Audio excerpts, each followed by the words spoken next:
இந்த உலகத்துல நம்மளோட வாழக்கூடிய எல்லா மனிதர்களும் நமக்கு அன்பு காட்டக்கூடிய பெற்றோரா இருக்கலாம், பாசம் காட்டக்கூடிய மனைவியா இருக்கலாம், ஒத்துழைப்பளிக்கூடிய நண்பர்களா இருக்கலாம், உதவி செய்யக்கூடிய தொழிலாளிகளா இருக்கலாம்.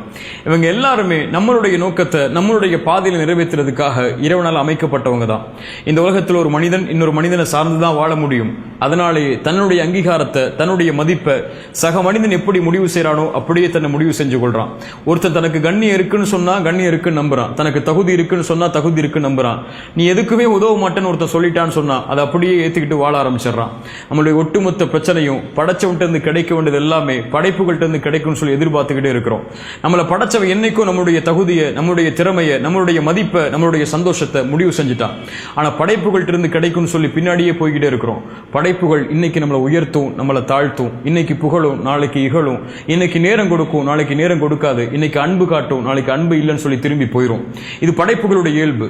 படைச்சவனை திருப்திப்படுத்தணும்னு வாழ்றவன் மட்டும்தான் இந்த உலகத்துல நிம்மதியா வாழ்வான். படைப்புகளை திருப்திப்படுத்தணும்னு வாழ்றவன் இந்த உலகத்துல தன்னையே மறந்து வாழ்ந்துகிட்டே இருப்பான். ரசூலுல்லாஹி ஸல்லல்லாஹு அலைஹி வஸல்லம் அழகான ஒரு நிகழ்வை சொன்னாங்க. ஒரு மனிதன் வேகமா போர்க்களத்துக்குள்ள தூசி படிந்த முகத்தோட பரட்ட தலையோட போர்க்களத்துக்குள்ள வேகமா நுழைகிறான். அவனுக்கு முதல் வருஷம் தான் இடைவெளி, முதல் வருஷம் தான் கிடைக்கும், முதல் வரிசையில நிற்பான். கடைசி வருஷம் தான் அந்த போர்ல கடைசி வரிசையில நிற்பான். அந்த போர்க்களத்தில் இருக்கிறவங்கள்ட்ட உதவி கேட்பான், உதவி மறுக்கப்படும், நிற்பான். சாட்சி சொல்வான், சாட்சி மறுக்கப்படும், நிற்பான். ரசூலுல்லாஹ் சொன்னாங்க இவனுக்கு சொர்க்கம் உண்டுன்னு சொல்லி.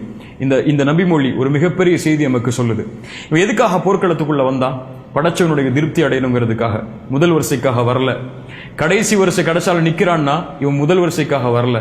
உதவி கேட்கிறான், மறுக்கப்படுது, இவன் உதவி ஏற்றுக்கொள்ளப்படணுங்கிறதுக்காக வரல. சாட்சி சொல்றான், நிராகரிக்கப்படுது, இவன் சாட்சி ஏற்றுக்கொள்ளப்படணுங்கிறதுக்காக வரல. இவனுக்கு முதல் வரிசையோ கடைசி வரிசையோ உதவியோ சாட்சியோ எதுவும் தேவையில்லை. இவனுக்கு தேவை படைச்சவனுடைய திருப்தி. அதை நாடி வந்தான், அது கிடைச்சா அங்க இருப்பான், அது இல்லைன்னா எது கிடைச்சாலும் அங்க இருக்க மாட்டான். நம்மளுடைய வாழ்க்கையில நம்ம போகக்கூடிய பாதையில இன்னொரு மனிதன் நம்முடைய பாதையை தீர்மானிக்க முடியாது. பிறர் நம்மளை புகழ்றதோ இகழ்றதோ, பிறர் நம்மளை உயர்த்துறதோ தாழ்த்துறதோ, பிறர் நம்மளை கருத்து சொல்றதோ விமர்சிக்கிறதோ இது நம்முடைய வாழ்க்கையுடைய முடிவு செய்யாது. என்ன ஆனாலும் சரி நம்முடைய வாழ்க்கையுடைய இலக்கை ஒரு நாள் நம்ம அடைஞ்சுதான் ஆக போறோம். ரசூலுல்லாஹி ஸல்லல்லாஹு அலைஹி வஸல்லம் 21 ஆண்டு காலம் அந்த நபித்தோழர்களுக்காக உழைக்கிறாங்க. உழைச்சு மக்காவுக்குள் நுழையிறதுக்காக அழைச்சிட்டு வர்றாங்க. மக்காவுக்குள் நுழையும் போது அந்த இணை வைப்பாளர்கள் தடுக்கிறாங்க. மக்காவில் உள்ள இணை வைப்பாளர்களுக்கும் ரசூலுல்லாஹி ஸல்லல்லாஹு அலைஹி வஸல்லம் அவங்களுக்கும் உடன்படிக்கை நடக்குது, ஹுதைபியா உடன்படிக்கை. அந்த ஹுதைபியா உடன்படிக்கையை எந்த நபித்தோழரும் விருப்பத்தோடு ஏற்றுக்கொள்ளல. ரசூலுல்லாஹி ஸல்லல்லாஹு அலைஹி வஸல்லம் தன்னோடு இருக்கக்கூடிய சக மனிதர்களுடைய விருப்பம் தான் முக்கியம்னு சொல்லி அந்த உடன்படிக்கையை விட்டிருந்தாங்கன்னு சொன்னா மக்காவுடைய வெற்றி கிடைச்சிருக்காது. படைச்சவனுடைய திருப்தி தான் முக்கியம். படைச்சவன் என்னை ஏத்துக்கிட்டா போதும், இந்த நபித்தோழர்கள் ஏத்துக்காட்டாலும் பரவாயில்லைங்கிறதுக்காக அல்லாஹ்வுடைய தூதருக்கு இருந்த உறுதி மக்காவுடைய வெற்றியை அடுத்த சில ஆண்டுகளிலேயே வாங்கி தந்துச்சு. படைச்சவனை திருப்திப்படுத்தணும்னு ஓடுறவன் இந்த உலகத்துல வெற்றி அடைஞ்சுக்கிட்டே இருப்பான். படைப்புகளை திருப்திப்படுத்தணும்னு ஓடுறவன் தோத்துக்கிட்டே இருப்பான். நம்ம யாருங்கிறது முடிவெடுக்கிறது நம்முடைய கரத்தில் இருக்கு. இந்த உலகத்தில் 2 பேர் உதாரணம் சொல்லலாம். விமானத்தை ஓட்டக்கூடிய பைலட் அல்லது விமானத்தில் பயணம் செய்யக்கூடிய பேசஞ்சர்.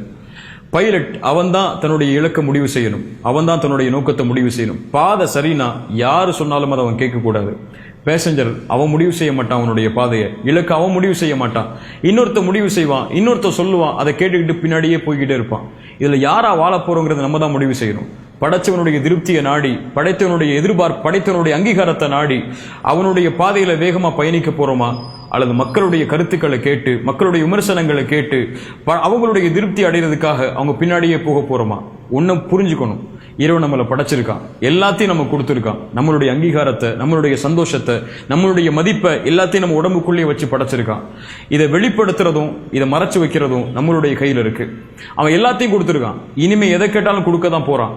அவன் நம்மளோட இருக்கும் வர ஒன்னே ஒன்று மட்டும் உங்க உள்ளத்துக்குள்ள சொல்லிக் கொள்ளுங்க, இறைவா நான் பாவத்திலிருந்து விலகிறேன், உன்னை நோக்கி வர்றேன், என்னோட இரு, உன் திருப்தி போது எனக்கு, அதுக்காக வாழ்றேன். யார் இந்த உலகத்தில் என்னை பத்தி என்ன பேசினாலும் என்ன கருதினாலும் சரி, அதை பத்தி எனக்கு கவலை இல்லை. உன் திருப்தி இருந்தா போதும், நீ எல்லாரையும் திருப்தி அடைய செய்வேங்கிற எண்ணம் நம்முடைய உள்ளத்துல இருந்தா போதும். இந்த உலகத்துல நம்மள மாதிரி வெற்றி அடையக்கூடிய மனிதர்கள் யாரும் இல்லை.